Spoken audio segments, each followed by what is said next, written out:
Atos capítulo 1, versículos 4 ao 8. Diz assim a palavra de Deus: E estando com eles, determinou-lhes que não se ausentassem de Jerusalém, mas que esperassem a promessa do Pai, que, disse ele, de mim ouvistes. Porque, na verdade, João batizou com água, mas vós sereis batizados com o Espírito Santo, não muito depois desses dias. Aqueles, pois, que haviam reunido, perguntaram-lhe, dizendo: Senhor, restaurarás tu neste tempo o reino a Israel? E disse-lhe: Não vos pertencem saber os tempos ou as estações que o Pai estabeleceu pelo seu próprio poder, mas recebereis a virtude do Espírito Santo que há de vir sobre vós, e ser-me-eis testemunhas, tanto em Jerusalém, como em toda a Judéia e Samaria, e até aos confins da terra. Amém? Esta é a palavra de Deus. Eu quero, dentre outras coisas, só pontuar aqui essa palavra testemunha. Essa palavra testemunha é a mesma palavra usada para mártir. Mártir é aquele que entrega a sua vida por amor a uma causa. E Jesus disse: ser-me-eis, sereis minhas testemunhas. Sereis os meus mártires, se necessário for, por esta causa, por amor a esta causa. Essa palavra, ela traz aqui algumas lições que eu gostaria de compartilhar com a igreja hoje. Alguém me perguntou se hoje eu ia gritar aqui. Falei, não, hoje vai ser um estudo bíblico. Foi uma brincadeira de uma pessoa hoje. Mas eu quero que você preste atenção, porque o Senhor quer fazer coisas através dessa igreja. O Senhor quer realizar uma grande obra através da sua e da minha vida. E muitas vezes nós deixamos de fazer ou deixamos de perceber o que Deus está fazendo por não prestarmos atenção na palavra de Deus e naquilo que Ele nos prometeu. Entenda uma coisa, não há igreja, pelo menos a igreja do Senhor Jesus, sem a presença e sem a ação do Espírito Santo. Sem a presença e sem a ação do Espírito Santo, eu e você não estaríamos aqui hoje. O Senhor Jesus disse que ninguém vem a Ele a não ser pelo convencimento do Espírito Santo. Se você um dia entregou a sua vida para servir a Jesus, é porque antes de você entregar-se a Jesus, o Espírito Santo já fez uma obra em você. É impossível haver um convertido sequer sem que haja transformação operada pelo Espírito Santo de Deus. Não somos nós que convencemos. Hoje eu já orei aqui e o Claudevan já orou aqui: Senhor, aqueles que nós convidamos, traz eles. Quantas pessoas você convidou essa semana? Eu convidei uma família, convidei 2 jovens que encontrei, e são esses que eu lembro. Pelo menos 4 ou 5 pessoas. Quantos você convidou? E onde eles estão? Os que eu convidei não estão aqui. E por que eles não estão aqui? Porque não sou eu que convenço. Porque quem convence é o Espírito Santo de Deus. A gente faz a nossa parte, a gente vai trabalhando, continua orando por eles, mas quem convence-os de estar aqui é o Espírito Santo. Charles Spurgeon disse que é mais fácil um leão ser vegetariano do que converter um coração sem a obra regeneradora do Espírito Santo. É muito mais fácil você convencer um leão a comer grama do que você convencer uma pessoa a servir Jesus, se não for pelo Espírito Santo. O livro de Atos, nos capítulos 1 e 2, nos fala sobre algumas verdades fundamentais do Espírito Santo, e algumas pessoas têm medo dessas passagens por causa dos extremos que nós já vivemos ou que nós já experimentamos. E por causa disso, nós não podemos ficar no outro extremo também. Existe um ponto de equilíbrio que Deus quer que a igreja caminhe. Existe um ponto que o Senhor quer trazer à sua igreja para que ela atue e haja com poder que o Senhor nos prometeu que daria. A promessa do Espírito Santo em Atos dos Apóstolos, como nós lemos aqui hoje, ele chama os seus discípulos, reúne alguns dos seus discípulos depois de ter sido ressuscitado e fala com esses discípulos para eles não se ausentarem, não saírem de Jerusalém, até que eles recebessem a promessa que o Pai lhes havia feito aqui em Atos 1 e versículo 4. E estando com eles, determinou-lhes que não se ausentassem de Jerusalém, mas que esperassem a promessa do Pai, que disse ele, de mim ouvistes. Jesus, enquanto esteve aqui, ele prometeu a vinda do Espírito Santo, ele prometeu o envolvimento do Espírito Santo com a igreja. Ele disse, olha, quando vier o Espírito Consolador, quando esse Espírito chegar, vocês vão agir diferente, vocês vão se portar diferente. É isso que Jesus estava dizendo. E aí, Jesus determina então que eles fiquem. E Jesus fala aqui do batismo com o Espírito Santo. Ele diz, porque na verdade João batizou com água, mas vós sereis batizados com o Espírito Santo. Esse povo aqui, irmãos, já estava salvo. Aqui ele não está falando de salvação. A salvação é que quando todos nós recebemos Jesus pela obra do Espírito Santo, o Espírito Santo já fez uma obra em nós, recebemos Jesus, então o Espírito Santo vem morar em nós. Isso é salvação. Aqui não se discute outro ponto.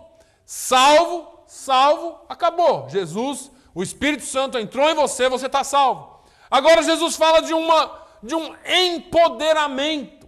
Nós temos ouvido muito essa palavra ultimamente. O empoderamento feminino, né?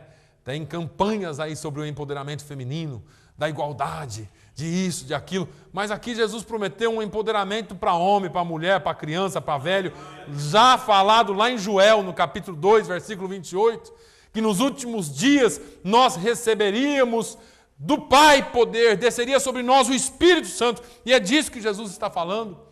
E aqui Jesus fala que que eles seriam batizados com o Espírito Santo, não muito depois daqueles dias. E aí, esse batismo seria um revestimento de poder. Lá em Lucas, irmãos, no capítulo 24, versículo 49, Jesus disse assim, e eis que sobre vós envio a promessa do meu Pai. Ele faz a mesma afirmação, ficai, pois, na cidade de Jerusalém, até que do alto sejais revestidos de poder, ou revestidos com o poder. Ele estava falando do Espírito Santo aqui. Os discípulos ainda sofriam uma influência provinciana, uma influência política, que vinha do reino de Roma, do grande reinado de Roma, e eles tinham na cabeça que eles precisavam de alguém para libertá-los de Roma. E eles vinham perguntando para Jesus ali no meio daquilo tudo, Jesus falando da descida do Espírito Santo, do poder que desceria, que encheria, e eles vêm com uma pergunta meio esquisita para Jesus. Jesus, Senhor, restaurarás tu neste tempo o reino a Israel? Ou seja, nós vamos deixar de ser aldeia, nós vamos deixar de ser escravo, que eles não eram bem escravos, eles eram servos, mas não escravos. Nós vamos deixar de ser distrito de Roma. O Senhor vai devolver o reino a Israel, nós vamos voltar a ter um rei, nós vamos voltar a ter um governante. Eles esperavam que fosse Jesus, porque agora Jesus está ressurreto. Jesus dá uma resposta curta, rápida e volta para o assunto que ele queria voltar. Jesus fala, olha, não nos é dado conhecer, não vos pertence saber os tempos, as estações que o Pai estabeleceu pelo seu próprio poder. Esse negócio de saber quando, quem, o que, esse negócio não... deixa eu falar para vocês o que importa. Mas recebereis poder. ao descer sobre vós o Espírito Santo, e ser-me-eis testemunhas. Jesus tinha algo muito mais importante do que restaurar o reino a Israel. Jesus, ele tinha implantado o seu reino na terra e aqueles homens não conseguiam ver. Eles não tinham conseguido ver ainda que o reino de Jesus era muito mais abrangente do que só uma tira de terra perdida no mapa em algum lugar do Oriente Médio. Jesus tinha algo muito maior para o mundo. Jesus não alimenta as ideias messiânicas distorcidas daqueles homens. Irmãos, tem muita gente com a ideia distorcida sobre o reino. Alguns esperam o reino de Jesus aqui na terra. Eu já falei aqui de manhã sobre dízimo e oferta. Não tenho medo de falar isso. Nós temos direitos, Deus nos dá condições de viver aqui nessa terra. Mas o nosso descanso não é aqui, diz a palavra do Senhor. Você pode até ter bens aqui, mas o nosso descanso não é aqui. Você pode até granjear coisas aqui, não é pecado, mas o seu descanso não é aqui. Jesus disse um dia assim, olha, buscai o reino de Deus e a sua justiça, e as demais coisas vos serão acrescentadas. Jesus tinha ordem para as coisas, porque muita gente tem uma visão distorcida. Muitos estão indo às igrejas, enchendo os templos, atrás de bênçãos que Jesus não prometeu na Bíblia. Mas homens criam promessas baseados em versículos isolados da Bíblia e fazem pessoas cativas. Paulo advertiu Timóteo. Ele disse, esses aí são aqueles que levam casas inteiras cativas, com a sua filosofia, com a sua vã doutrina, com a sua maneira vã de viver. E Paulo fala assim, Timóteo, desses afasta-te. Esses homens não são dignos de respeito e de crédito, afasta-se deles. E aí, Jesus então tira essa ideia romântica da cabeça dos discípulos e volta para a promessa do Espírito Santo. Aí, essa promessa, ela se cumpriu lá no dia de Pentecostes. É interessante que ela se cumpriu no dia de Pentecostes, ela foi profetizada lá em Joel, como eu disse. Agora, ela não parou lá. Pedro diz aos irmãos que essa promessa diz respeito a eles, aos seus filhos e a todos quantos o Senhor chamar. Irmãos, vamos lá. Em Atos capítulo 1 e 14, acompanha comigo aí porque eu quero que você guarde isso.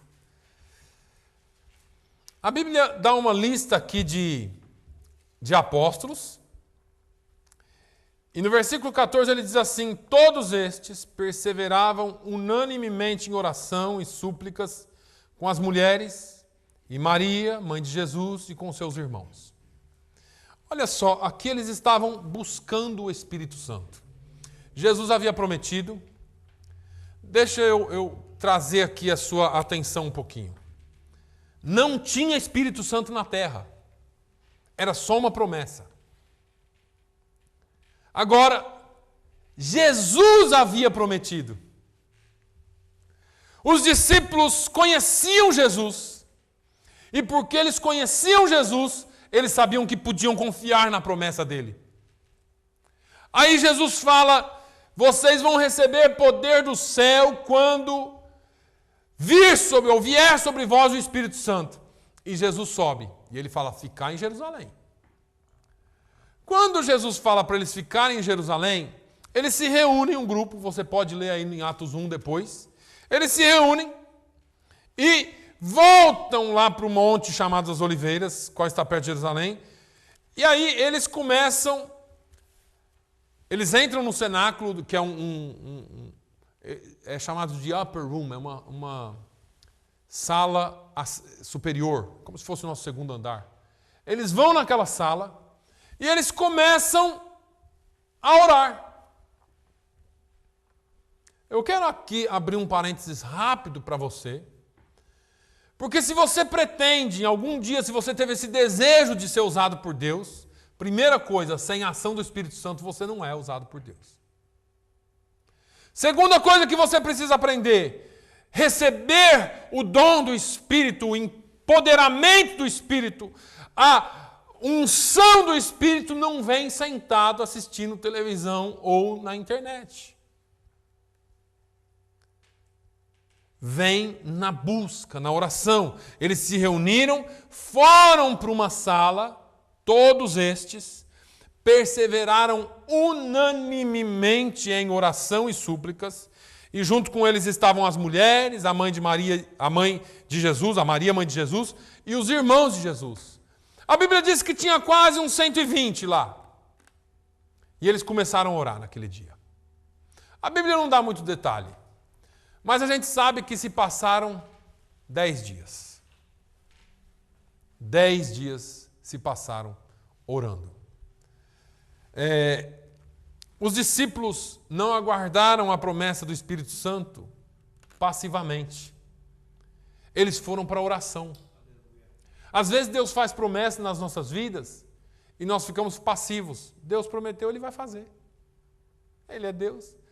Só que Deus, Ele faz a promessa, e promessa muitas vezes está condicionada a uma palavra chamada obediência.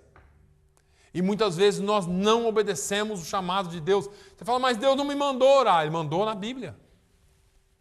Começa fazendo o que está aqui, que você vai ver o que vai acontecer.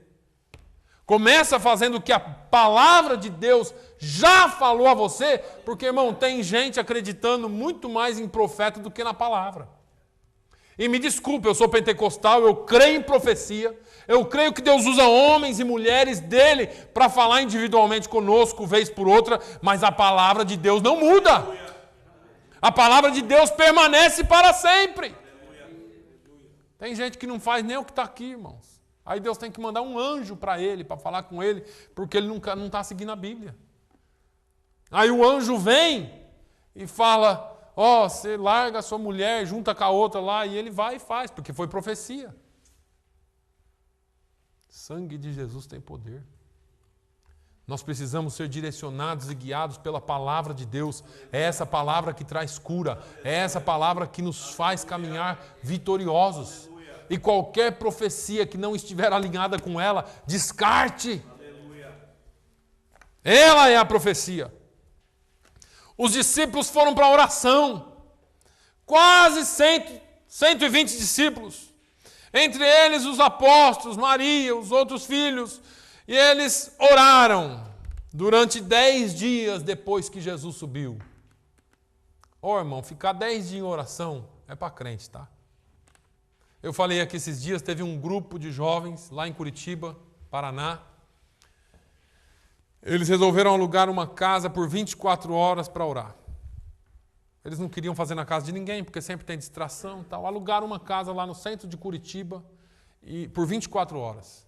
E eles começaram a orar, e passou as 24 horas, ficaram mais um dia, e pagaram outro dia, e acabaram alugando a casa por um mês, e começaram a orar, e um ano, e é 24 horas de oração.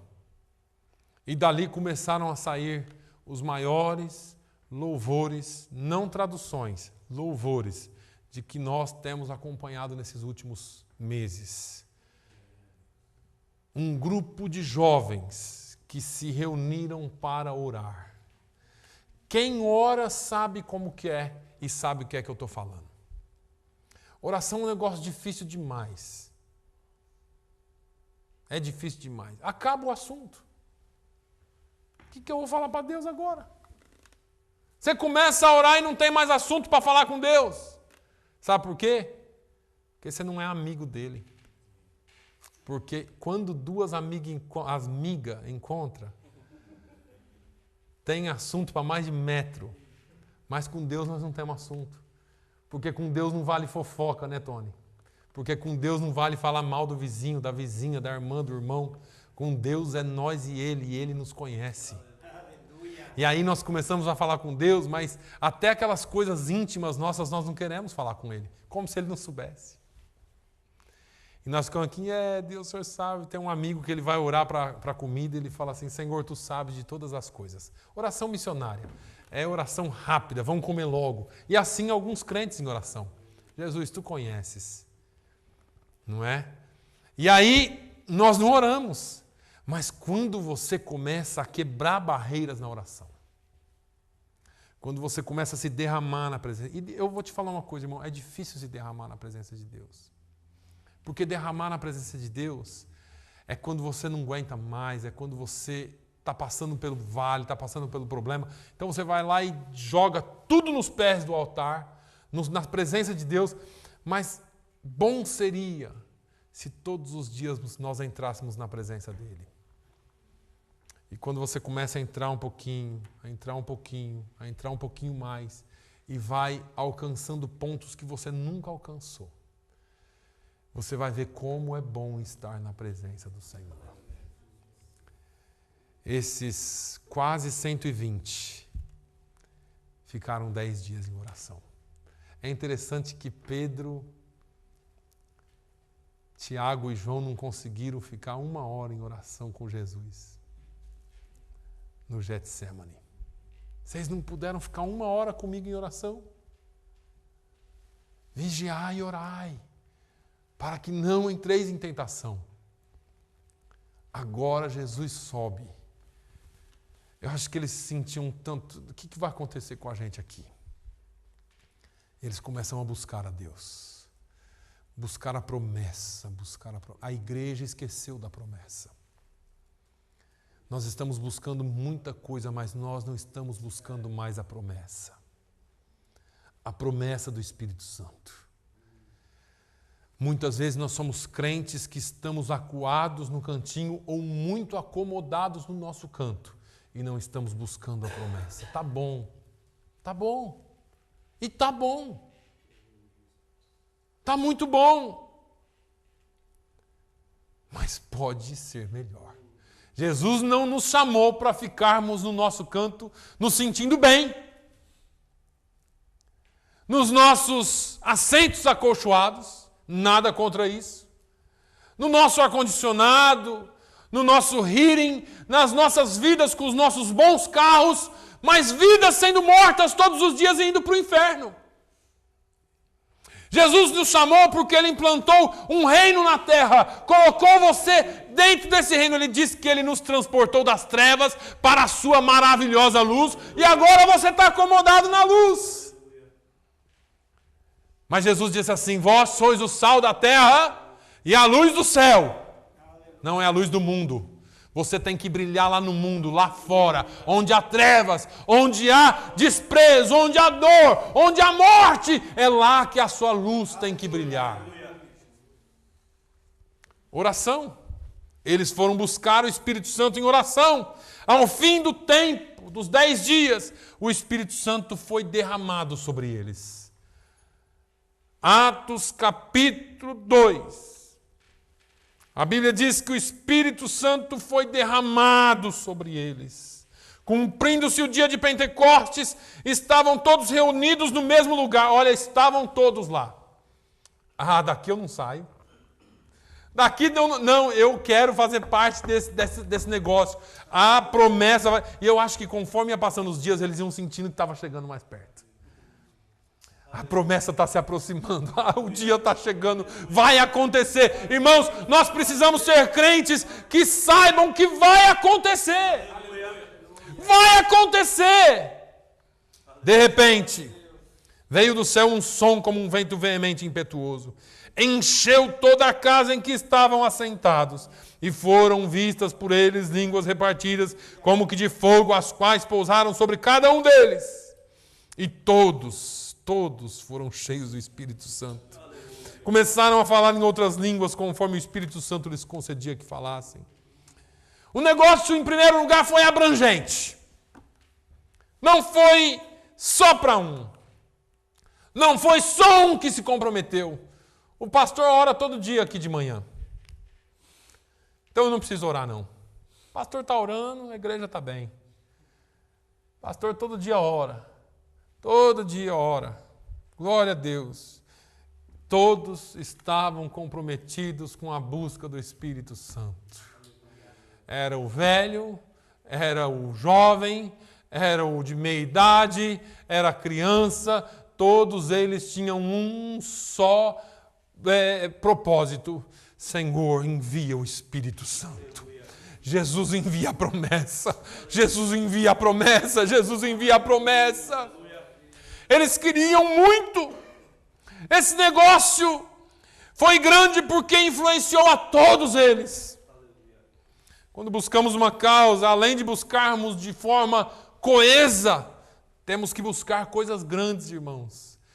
E a descida do Espírito Santo foi marcante. O avivamento tinha que vir sobre todos eles e precisa vir sobre todos nós. Esse desejo de buscar tem que estar em todos nós. Esse desejo de orar tem que estar em todos nós. Quando a igreja se dobra diante de uma causa de forma abrangente, todos juntos, irmãos, o céu estremece. O Senhor não suporta ver a sua igreja de joelhos clamando. Isso não foi só uma vez. Eu me lembro quando Esther conclama. Esther estava quase desanimando. O tio dela, o primo, Mordecai, ou Mardoqueu, manda uma mensagem para ela. Fala assim: rainha, se você não fizer, todos nós morreremos, inclusive você. Agora pensa comigo. Quem sabe? Olha só a sabedoria desse homem. Quem sabe Deus não te colocou nesse lugar, nesse tempo, para este propósito. Aleluia. Quem sabe só Deus não te trouxe aqui nesse lugar, nesse tempo, para esse propósito. Deus tem um propósito maior com esta igreja. Deus tem um propósito maior com você. E eu vou te dizer, eu sei que Deus te trouxe aqui nesse tempo, nesse lugar, para um propósito. Aleluia. Deus nos ouve. Essa igreja foi perseverante, irmãos. Todos eles perseveraram em oração. Quantas vezes nós desistimos de uma causa? Essa é causa perdida. Nós ouvimos o diabo. Jesus chama os discípulos naquele dia e diz: orai sem cessar. A palavra de Deus diz: buscar-me-eis e me achareis, quando me buscardes de todo o vosso coração. Tiago diz: chegai-vos a Deus e Ele se chegará a vós. Clama a mim e responder-te-ei, anunciar-te-ei coisas grandes e firmes que não sabes. Irmãos, Deus quer fazer algo no nosso meio, mas temos que ter persistência. Não podemos desistir, não podemos parar. Essa igreja ela foi unânime. Ela tinha um só sentimento, um só objetivo, uma só motivação. E essa motivação era a busca do Espírito Santo. O que você veio buscar aqui hoje? O que nós viemos buscar aqui hoje? Aleluia. Houve unanimidade, houve concordância na oração. Irmão, esse negócio de um ficar remando para um lado, outro ficar remando para o outro, não dá certo. Essas nossas orações, que eu já falei aqui faz uns 3, 4 anos que eu falo isso, essas nossas orações egoístas precisam acabar. Jesus me abençoa, Jesus me dá, Jesus me faz, Jesus me abre, Jesus isso, Jesus aquilo, e só para mim, eu. Nós precisamos parar. Por isso que Jesus falou: buscai primeiro o reino de Deus e a sua justiça, aí depois Ele cuida de você. O diabo inverte, ele faz de Jesus servo e você rei e mestre. Nós precisamos parar com esse modelo que foi implantado dentro de um cristianismo novo, moderno, que nós somos os mestres, que nós somos os senhores, e que Jesus está para nos servir as nossas vontades, fazer as nossas... o que nós queremos, derramar bênçãos sem medidas para nós. E Jesus continua dizendo: buscai primeiro o reino de Deus. Buscai primeiro o reino de Deus. Mas e eu? Porque quando você busca o reino dele, ele cuida de você. Ontem eu ouvi uma entrevista com o presidente do Brasil e ele estava contando, porque o entrevistador ele é muito dinâmico, muito brincalhão. Ele disse assim, você tem tudo lá no palácio, não tem? Eu tenho. Mais do que eu preciso. É impressionante como lá tem tudo. É verdade que lá tem cozinha 24 horas? Eu posso pedir qualquer hora do dia da noite. Eu não peço, porque aqueles homens que estão lá também são seres humanos. Eu não peço, mas tem tudo. E assim, eu fiquei pensando, eu falei, quando você serve uma causa maior, Deus faz com você sem você precisar pedir. Paulo nos chama de embaixadores. Eu fico pensando no embaixador, nem no presidente. O embaixador ele vai servir uma nação, numa outra nação, e lá naquela outra nação que ele está servindo a sua nação, ele não fala em seu nome, ele não pede em seu nome, ele não faz nada em seu nome. É tudo por aquela nação que ele representa. Eu sou embaixador de uma nação aqui nos Estados Unidos. Eu nem gasto meu salário, todas as minhas despesas são pagas pela minha nação. Tudo que eu preciso, o meu reino faz por mim. Agora, por alguma razão, os embaixadores do céu perderam noção disso. Nós somos representantes do maior reino que existe em toda a criação. Eu não vou falar nem no universo, eu vou falar em toda a criação. Nós somos os representantes do reino que pode mudar histórias. E nós ficamos o tempo todo buscando por nós mesmos. O Senhor quer te dar muito e abundantemente mais de tudo aquilo que você pede ou pensa. Mas você precisa começar a buscar o reino de Deus em primeiro lugar. Ele vai te dar e cumprir todas as suas necessidades, supri-las. Olha, todos eles tinham um só propósito. Todos estavam remando o barco para o mesmo lugar. Eles não estavam competindo, irmãos, nós não estamos competindo entre nós. Nós não estamos competindo entre igrejas. Nós não estamos querendo tirar pessoas de outras igrejas. Nós não queremos buscar gente no pátio do outro, no aquário do outro. Não, senhores, não estamos preocupados com quantos pastores e quantos membros a outra igreja tem e essa não tem. Não, nós estamos aqui para varrer o terreiro do inferno e trazer essas almas perdidas para Jesus. Eu não preciso competir com ninguém. Meu negócio é céu. Meu negócio é buscar o reino de Deus em primeiro lugar. Deixa eu correr aqui. Daí vem o derramamento do Espírito Santo. Eles buscavam e veio o derramamento. No dia do Pentecostes, 10 dias depois da ascensão de Cristo, a oração incessante da igreja, a busca determinada da igreja, provocou a vinda do Espírito Santo.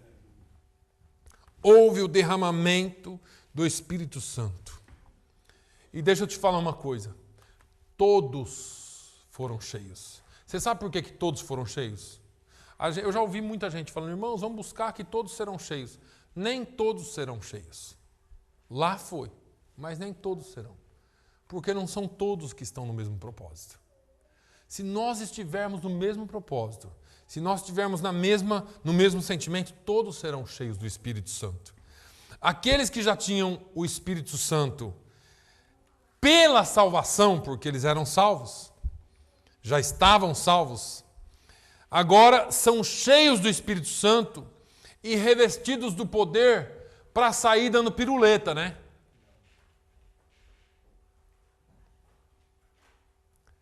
Revestidos de poder para fazer um monte de atrapalhada dentro da igreja. Não estou criticando ninguém, tá? Estou falando para a minha igreja, para as minhas ovelhas. O revestimento de poder que Jesus falou, ele disse, ser-me-eis testemunhas. Ele não falou, olha, recebereis poder do Espírito que há de vir sobre vós, e vocês vão entrar na igreja e vai fazer um reteté danado, derrubar a cadeira, pular, rodopiar, fazer... Não estou criticando ninguém. Jesus falou: recebereis poder ao descer sobre vós o Espírito Santo. Esse negócio é sério. E ser-me-eis testemunhas em toda a Judeia, Jerusalém e Samaria e até os confins da terra. Quando o Espírito Santo enche uma pessoa de poder, ela não consegue mais se conter, e ela fala de Jesus, e ela testemunha de Jesus, e ela caminha como crente, ela anda como crente, ela fala como crente, ela vive como crente, porque ela é crente de verdade. Infelizmente nós vemos pessoas falando em línguas dentro da igreja e maldizendo alguém lá fora. Nós vemos gente cheias do Espírito Santo dentro da igreja, pulando, rodando e daqui a pouco fazendo uma atrapalhada lá fora. Que o sangue de Jesus nos cubra e tenha misericórdia de nós.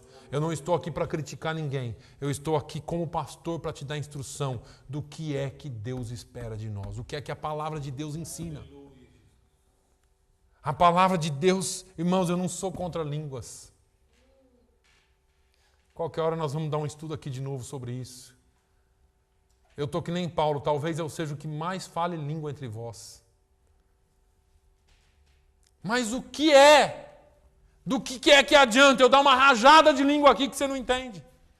Porque Paulo diz que a língua edifica o espírito e não o povo. Eu entendo com isso que tem hora para isso. Mas eu não quero entrar nesse detalhe agora. Eu quero que você creia que os dons do Espírito Santo estão ativos. Ele pode encher você, usar você em língua, profecia, revelação, visão, o que dom de cura, o que Ele quiser fazer com você, desde que você esteja submisso a Ele. O Espírito Santo é educado, Ele não quebra as boundaries. Alguém me ajuda? Os limites da palavra de Deus. Ele não quebra os limites da palavra de Deus. O Espírito Santo, ele caminha aqui, ó. Qualquer coisa que for do Espírito e estiver fora daqui, não é do Espírito. É simples assim. O nosso peso, a nossa medida, o nosso cordel de medir é esse. Saiu daqui, não é mais dele. É criancice. Paulo pega uma igreja desse jeito. Cheia de virtude, cheia de poder, cheia de tudo. Paulo falou, olha, nenhuma das igrejas tem tanto dom como essa. Mas entre vós ainda há dissensão, ainda há fofoca, ainda há briga, ainda há desentendimento. Vocês são meninos. O Senhor quer nos direcionar para algo consistente. O Senhor quer que nós busquemos o Espírito Santo em oração, sem cessar, porque Ele quer que nós sejamos testemunhas. Irmãos, esta igreja foi chamada para mudar essa cidade. Você crê? Não crê, não. Tem uns aí que não crê ainda, não. Glória a Deus. O Espírito Santo desce sobre aquele povo, línguas de fogo são vistas, vem um vento impetuoso, todos começam a falar as grandezas de Deus nos idiomas daquelas pessoas que estavam por ali. Era uma festa de Pentecostes, havia muitas nações representadas, judeus de muitas nações, e eles começam a glorificar e magnificar o nome de Deus nos idiomas daquelas pessoas que estavam ali. E aí aconteceram algumas coisas que eu vou terminar agora em poucos minutos. Primeira coisa que essa multidão de pessoas que começou a olhar para eles fez foi ter um certo preconceito. Mais ou menos que nem já tiveram com Jesus. Versículo 7 do capítulo 2 diz, e todos passavam e se maravilhavam, dizendo uns para os outros, pois que não são galileus todos esses homens que estão falando? Tem duas conotações aqui, uma de admiração e uma de assim. São galileus. Tudo aqui da Galileia. Não é lá de tal lugar, é lá de Rondônia. Esse é cearense, isso aí. Tem cearense aqui? Tem nada, né? Mas é mais ou menos assim, sabe? Alguns deles estavam céticos. Eles estavam maravilhados, suspensos, versículo 12, dizendo uns para os outros: o que é isso? O que isso quer dizer? Esse povo ainda. Outros deles começaram a zombar, no versículo 13. Outros zombando diziam: estão tudo bêbado. Encheram a cara. Essa hora da manhã está tudo bêbado. Agora, presta atenção, escute aqui. Embora o milagre tenha atraído a multidão, milagres atraem. Embora tenha atraído a multidão, foi a pregação da palavra de Deus que compungiu os corações. Não foram os milagres. Porque milagre não salva ninguém. Quantos aqui já viram pessoas recebendo milagres dentro da igreja e nunca mais pisaram na igreja? E receberam um milagre. Agora, contra a palavra de Deus, irmãos, quando ela acha um terreno fértil, aí a salvação, aí a mudança. Os milagres podem atrair, mas a salvação é só pela palavra e nós não podemos nos enganar. Porque de vez em quando a gente vê um barulho aqui, um barulho ali, uma coisa aqui, uma coisa ali, mas é a palavra que te firma, eu já falei para você. Na hora que vem a dificuldade na sua vida, começa a rodopiar, fala a língua, pular para você ver, não acontece nada. Aliás, no meio de algumas dificuldades, nem isso você consegue fazer. E eu já vi gente cheia de fogo, irmãos, e eu falo isso diante de Deus. Cheia de fogo na igreja, que na primeira dificuldade, eu fiquei decepcionado de ouvir alguém dentro de uma padaria falando assim: você não estava na igreja, você não era crente? Isso não é para mim não. Esse negócio de ser crente é difícil demais.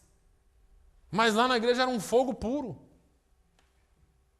Essa foi uma das primeiras coisas que eu vi ainda criança, talvez da idade do Lui. Eu fiquei assim, cheguei em casa e falei: pai, o fulano lá falou isso. Meu pai falou: é assim, vai aprendendo. É assim mesmo. O que nos sustenta na presença do Senhor é a palavra. Não são os arrepios, não são os choros, não, é a palavra. É a palavra de Deus que te sustenta. Por isso mesmo que Jesus disse: se vós estiverdes em mim, e as minhas palavras estiverdes em vós, pedireis tudo o que quiseres e vos será feito. Sabe por quê? Porque quando você anda na palavra, você tem a palavra, você vive a palavra, você tem portas abertas com Deus. Vem o problema que vier, você está pronto para resistir. Aleluia. Milagres não salvam, demonstração ou demonstrações de dons não salvam. Grandes eventos não salvam. Atrai. Mas a palavra precisa ser pregada com responsabilidade. E aí, o Senhor diz assim: assim será a minha palavra. Ela, ou o que sair da minha boca, ela não voltará para mim vazia, antes fará o que me apraz e prosperará naquilo para que a enviei. A palavra de Deus, ela vem e cumpre o propósito dela do jeito que ela foi enviada, da forma como ela foi enviada, e não tem mudança. Nós mudamos, a palavra não. A palavra pregada na unção do Espírito Santo, ela causa isso. Naquela manhã, cerca de 3.000 almas se converteram. 3.000 almas se converteram. 3.000 pessoas foram convertidas a Cristo. E isso causa um outro efeito, porque uma pessoa cheia do Espírito Santo não recua. Não recua. A partir daí, aqueles que até então estavam trancados, com medo dos judeus, agora começaram a ser trancados nas prisões por falta de medo. Tinha medo. Estava dentro de casa de porta fechada, mas agora vão para o mundo. E começa a ser preso. Por quê? Porque faltou medo. Agora tem coragem demais. Aqueles homens que se acovardaram diante dos perigos, agora passam a enfrentar açoites, prisões, apedrejamento, morte, mas não negaram o nome de Jesus. Isso é uma vida cheia do Espírito Santo. Nos versículos 42 ao 47 de Atos 2, mostram o que é uma vida cheia do Espírito Santo. A Bíblia diz que eles começaram e perseveraram na doutrina dos apóstolos. Irmão, nós podemos enfrentar o que for, temos que perseverar na doutrina dos apóstolos. Na comunhão, no partir do pão e nas orações, e em toda a alma havia temor. Qualquer hora eu prego sobre isso aqui. Depois que a igreja ficou cheia do Espírito Santo, sua vida refletiu e o mundo foi impactado. Onde eles iam, impactavam. A plenitude do Espírito foi percebida através da firmeza na doutrina dos apóstolos, do engajamento na oração, na comunhão fraternal, na adoração fervorosa e no testemunho irrepreensível. Isso é o que o Espírito Santo faz em nós. Você cheio do Espírito Santo, ninguém precisa ficar te cutucando. Não faz isso não, rapaz, isso é pecado. Você cheio do Espírito Santo, o Espírito Santo te dirige pelo caminho que você tem que ir. E quando você pisa fora um pouquinho, você não devia ter feito. Ninguém precisa te apontar, fez errado, hein? Pisou na bola, hein? Não. Aquilo vem aquela tristeza. E você tem que ir para a presença do Pai. E você tem que confessar. Confessar o seu pecado para Ele. Dizer, Senhor, eu errei, me ajuda aqui. Me ajuda aqui, Jesus. Uma igreja cheia do Espírito Santo tem bom testemunho para os de dentro e para os de fora. Irmãos, cuidado. Guarda o teu testemunho debaixo de 7 chaves da unção do Espírito Santo. Não deixa esse negócio cair. Principalmente aqui onde nós estamos vivendo. Além de ser para a sua salvação, é para o seu bom nome, para o bom nome da igreja. Ela cresce em conhecimento e em graça. A igreja aqui não pode ficar só no conhecimento. Nós conhecemos, mas nós precisamos buscar a presença do Espírito Santo. A presença do Espírito Santo faz diferença. Ela tem a simpatia dos homens e a aprovação de Deus. A Bíblia diz que todos os dias Deus ia acrescentando aqueles que deviam ser salvos. Ela cresce em santidade. Santidade não é colocar uma aureolazinha em cima da cabeça. Santidade é ser separado do mundo. Nós vamos criando ou percebendo os nossos lugares na presença de Deus e dos homens. Ela cresce em números. E por fim é bom que você saiba que você é um embaixador de Deus na terra. Você é um embaixador de Deus na terra. Cuida dos assuntos do Pai, que Ele vai cuidar de você. Ele vai cuidar de você. Cuide da obra dEle. Faça tudo o que você fizer, faça com amor, como se fosse para Ele, que Ele vai cuidar de você. Amém? Fique de pé. Eu vou convidar aqui os nossos irmãos músicos. Nós vamos terminar esse culto mais uma vez adorando o nome do Senhor.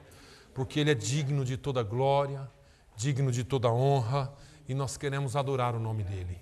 Amém? Glória a Deus, glória a Deus. Aleluia. E fale com Deus.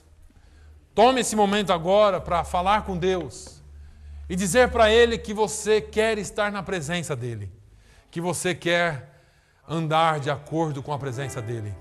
No meio eu vou dar um toquezinho, você abaixa para eu dar a bênção. Amém? Louve ao Senhor.